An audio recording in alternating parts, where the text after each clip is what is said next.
Welcome to another segment of Budget in Focus. With me is Minister within the Ministry of Social Protection, Mr. Keith Scott, and we'll be continuing our focus on Budget 2018. Minister Scott, it's a pleasure having you on the program. I'm delighted. Budget 2018, some of your general thoughts about the projections and plans of the government to improve the livelihood of Guyanese. What is the first thing you can't help but see is notice that there's a continuity in the budget. Each of the last 3 budgets, as well as this, there's a common thread that is people-centered. Every single year, there's something good for people, whether they're unemployed, whether they're employed, whether they're poor, whether they're young, whether they're not so young, whether they're, even this year, it's even a little bit better. The differently able persons themselves now have been brought into the focus of the budget.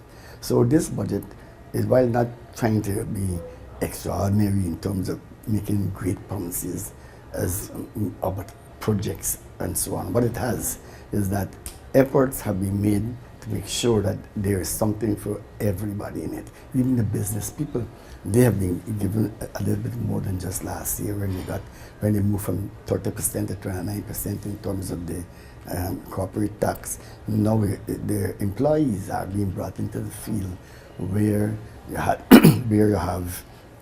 the vacation allowance.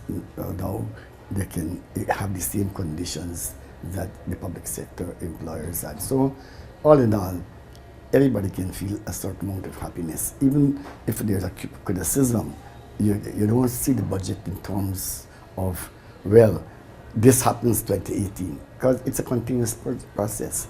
Therefore, you have to be able to relate what happened and what was offered and what was given 2015, 2016, 2017. See whether 2018 is in sync with it, and then take them together and see if they are on track to continue to promise the good life as we have done in our manifesto. A manifesto, as you know, runs for 5 years.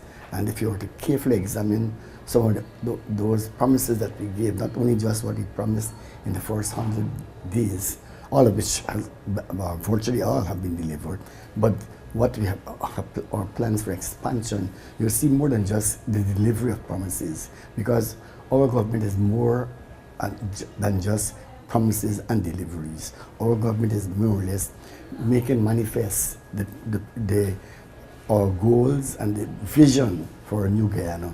We know what we had as a Guyana. We are all aware. There's no need to reiterate the levels of corruption and the lack of education and the dropout from school, the suicide rates. There's no need to go into that. What is important is that we have already, and we have demonstrated that we've embarked on crafting a new direction for Guyana. And it's moving at a pace, but if we were to get all on board, or more people on board, if we can succeed in getting people to understand the vision of the APNU for the society, for the good of Guyana, and then we'll be able to say, get on board, and we can together carry this country to the greatest heights that I've ever had before.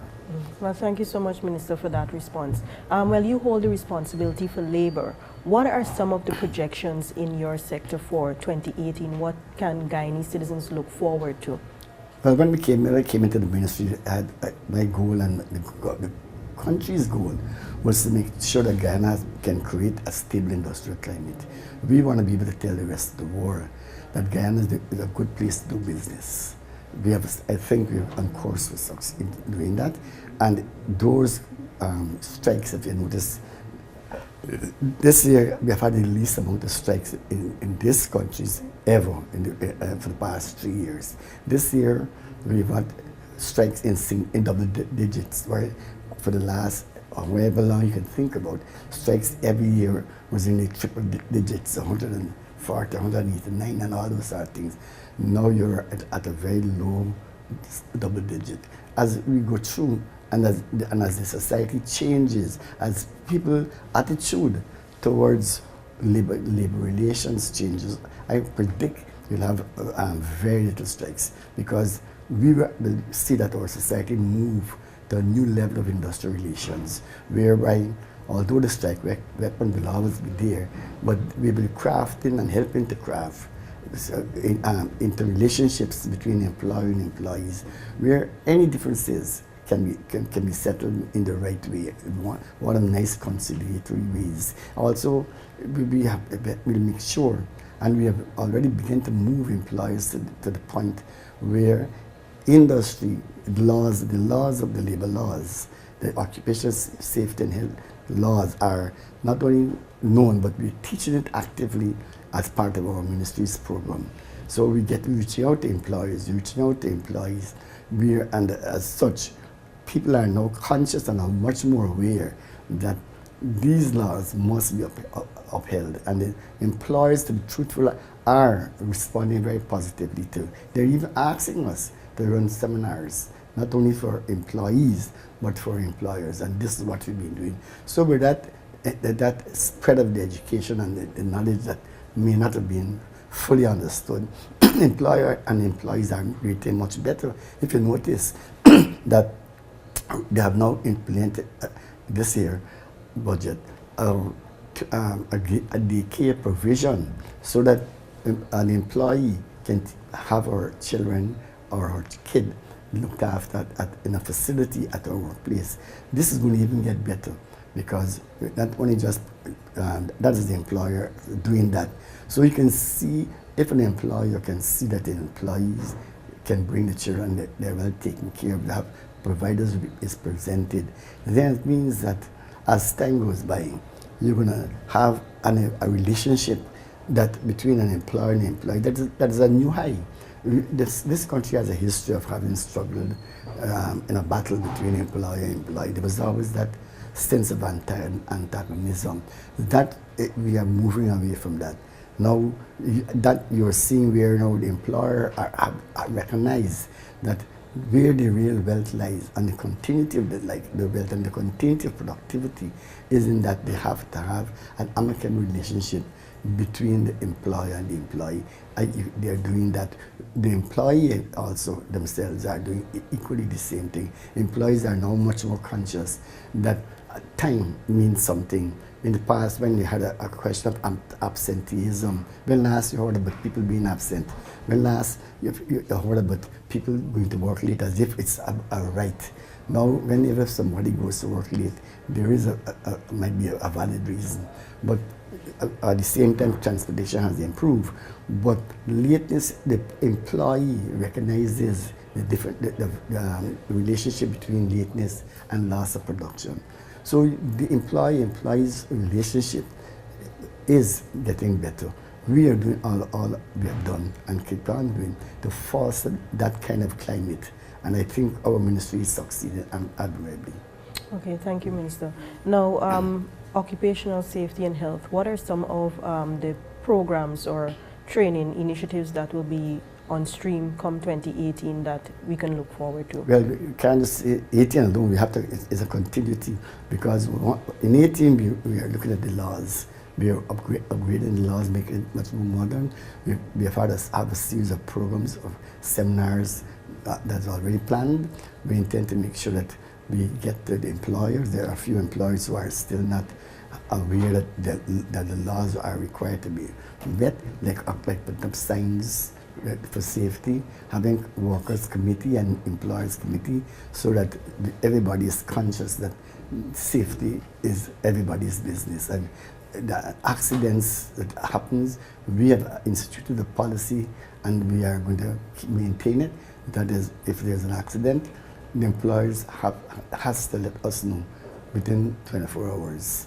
If it's a fatal accident, almost right away. But 4 days if it's just a non-fatal accident. And they are now beginning to recognize that it's part of the law and that we have to be involved in any accident whatsoever, including if there's aircraft accidents.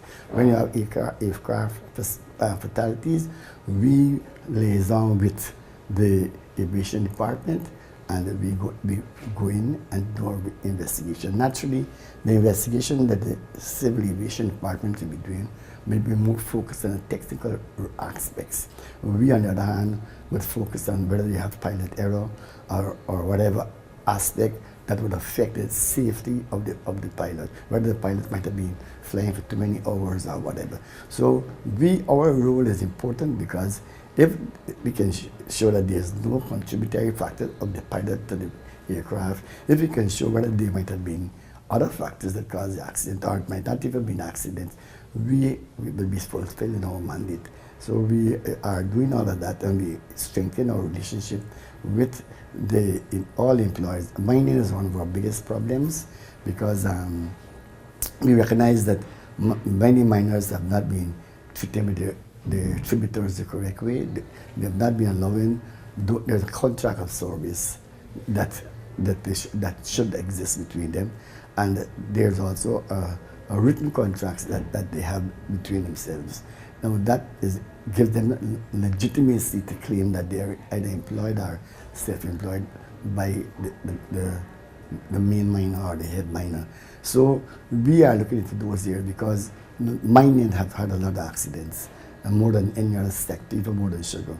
And that about 16 fatalities for the year, and we want to make sure that comes down next year. And once people are educated, once a mining pit is properly revetted, and people know that they can't just stand at the edge of a pit and shoot water, but merely have the practices in place, we feel that even in that area we can bring down accidents. So we are also having a decent work program being launched this year, that 2018-2021, and the ILO and the other international agencies will be flying in to unveil the program, and it's going to be a very big international event. But so OSH is on the move. We have recently, from this year, next year, we'll be delinking from the Ministry of Labour in the sense that in the past, a Labour officer did both Labour officers work as well as occupational safety and health work. However, next year, we will be having them delinked so that you could have specialists, so that you have a specialist Labour officer who will be able to concentrate on interacting with employers, and as well as making sure that if there is a transgression in the law, the person will be brought to book. Occupational safety and health, we will have those specialists who will be also interacting with employers and employees, and who will ensure that the right equipment that is required will be in place. So we are moving in that direction so far. Okay, well, occupational safety and health, apart from, you said there'll be upgrading of the laws. In terms of inspections, how have those been going? Are regular inspections being kept, and what's the plan going forward? Inspections is part of the staple diet of our officers, both labor and also occupational safety officers. That is how we can see what is happening on the ground. And we see that not as something extraordinary or special, but it's part of our daily job.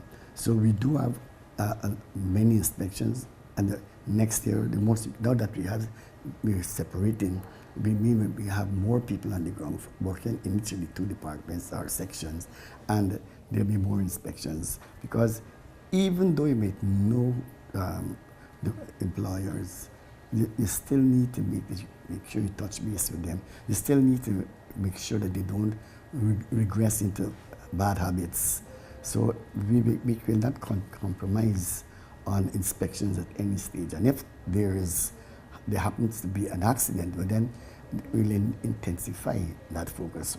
We've been able to publish the results of all our investigations in terms of that were fatal. And I can tell you that every week we have in-house meetings, as well as every week we also have in-house training. So we make sure that working with us is a nice place to be at, and we make sure that whenever we put people out there are people who are, or as our officer, they're our first face with the public.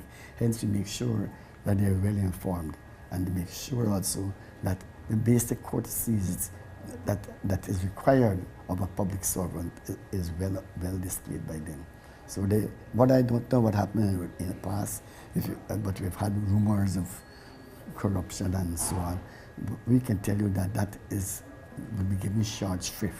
We know that they have the human factor and that some people may perhaps fall prey, but those persons or whoever want to work in that direction will be given short shrift and will be dismissed.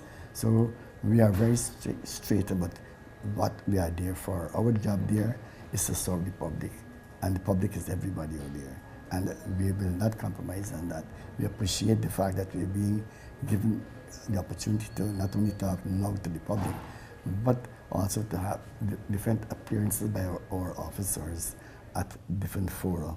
And we are always prepared at any time, within a moment's invitation, to put the work that we're doing on to the public.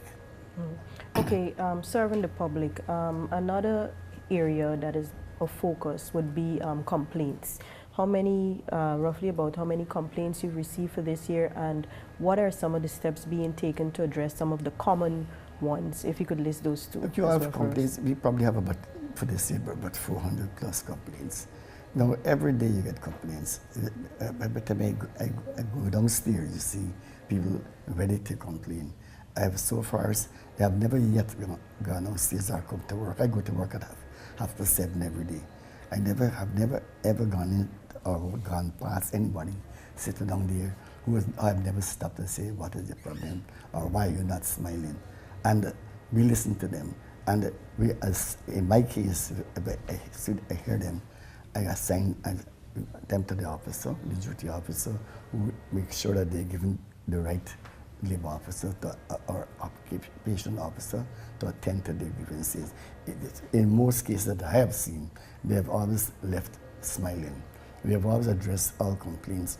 We have had one or two trouble in that when we call the employer, in some cases we call the employer right away. The person sitting right there, we call them right away. Some cases the employer might dodge or attempt to hide, and or we may have to take them to court. And even then, they might still be dodging. But generally, to be very objective, most employers come in and settle whatever is the outstanding differences that they may have between the employer and the employee. And even in the case where they might feel still aggrieved, there's always, they have the union to go to. And the union interface with us. We practice an open door policy in our ministry, whereby anybody can come in and see, not necessarily the minister, because the minister might be at other functions, but they can come in and see the chief labor officer. They can come in and see the chief occupational health officer. They can come in and see any labor officer. And complaints against any of my staff is rare, very rare, because I've already established a no-nonsense policy that we are here for the purpose of the public. So that is what we are at right now. Next year will be more of the same. We intend to make sure that our officers remain focused, and the public, so far, they have not expressed no particular dissatisfaction. In some cases, they come to us with NIS problems, and rather than send them away, we may pick up the phone and see who at NIS will address the matter, and then we send them across. And because there is still no clarity yet as to if you have an NIS problem, whether they must go to labor. And many ones I've seen recently that on my desk.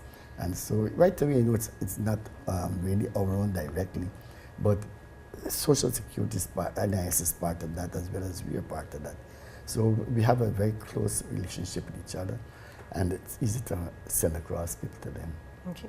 Now our focus is on the budget. Could you say for next year, what with the budgetary allocation that you've been given by the Ministry of Finance, what are some of the priority areas that will be undertaken by the Department of Labor? Well, the Department of Labor really has more departments than just labor alone. So what we have got is about the same amount as we had last year. That money is enough within the context of the budget. Remember that this is not a budget that is trying to say how much money it can spend, but how far it can reach and how many people it can reach.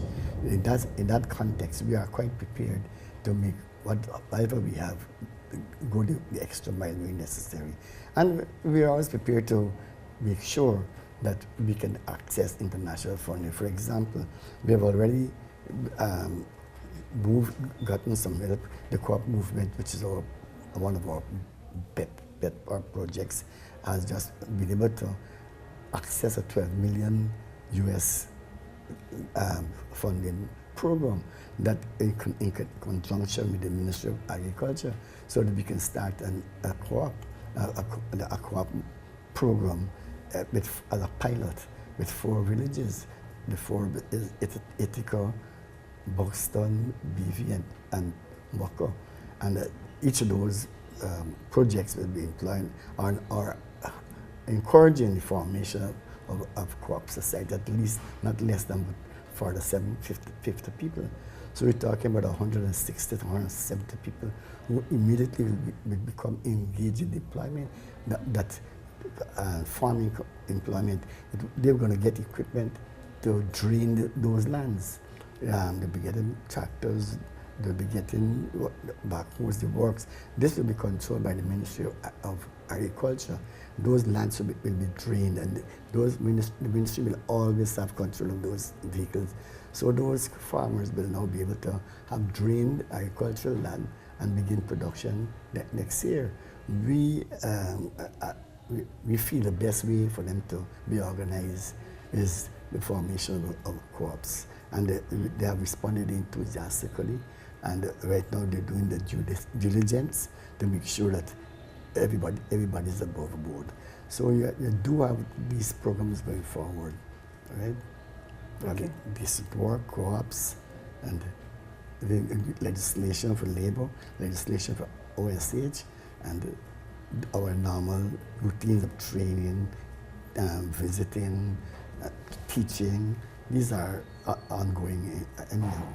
So in 2018 then, we can therefore look forward to not only more of the same, which was successful the last year, but also to making sure that a wider spread. We're even trying to, in our manpower agency section, we have interfaced with over 200 employers, and we ask them if they need employees, talk to us first, and we can then help with the placement. And we don't only just place people, but we do follow up. We have a program, an active program of follow-up to see those persons who we put in those positions, if they're still employed after a period of time, and if they have any problems as they with their work, and we interact with that. So what I'm trying to show you is that yes, we do have a people's government. We have a government that is concerned about not only putting you in a job, but your welfare and your children's welfare. In terms of your salaries, we talk to the Ministry of Finance, and we see how much of the pie we can negotiate. For example, Rusal, you know that we have just been able to successfully put $173 million into the coffers of the people of Linden. So you can see this month and expecting Rusal to make sure that they can facilitate that payment by this month. If you can think about $173 million in the community of Linden and Kwakwani right away, you can see the economic flip. You can see the joy in the faces of the wives and the children. So they can look forward to Christmas. And this is why I will use this very opportunity to just remind Rusal that I expect to hear within a matter of a week or so that the money is being paid out, regardless of what. Once it is the people's money, you have no right to hold on to it. So what we have been able to, by means of our conciliation with Rusal and the union, have been able to put a smile on the faces of people in Linden. We are also going to be able to, anybody or any dispute where employees' wages and salaries are concerned, we have so far been able to do a very fine job, and we shall keep on doing that, all within the context of that we want to see that there's a stable industrial climate. Okay. Now, as we wrap up the program, Minister, could you give us some closing remarks on Budget 2018 and leave some last words with the public? Well, I want the public to understand that Budget 2018 is not one of those flamboyant type of budgets. It's a budget that's realistic. It's a budget that says, because you've had so many good things last year in budget, and because we are crafting a new the philosophical dimension that never existed before, very people-centered, that it's a good budget and it caters for everybody, not only one segment, not only business, not only the poor person, but the entire society, school children, everybody has got something. And that philosophy and the continuity of our vision continues. And once the public can buy into that, we don't see any difficulty whatsoever in giving us that space. Come to 2019, where once we take off here now, we'll be in a position to deliver almost everything that we promised you. Come 2020, I have no doubt whatsoever that everybody will be smiling, because this government has kept its word on everything it has promised. Thank you so much, Minister, for accommodating us on this program, Budget in Focus. And thank you, viewers, for staying tuned. My name is Stacey Carmichael. Goodbye. Thank you very much.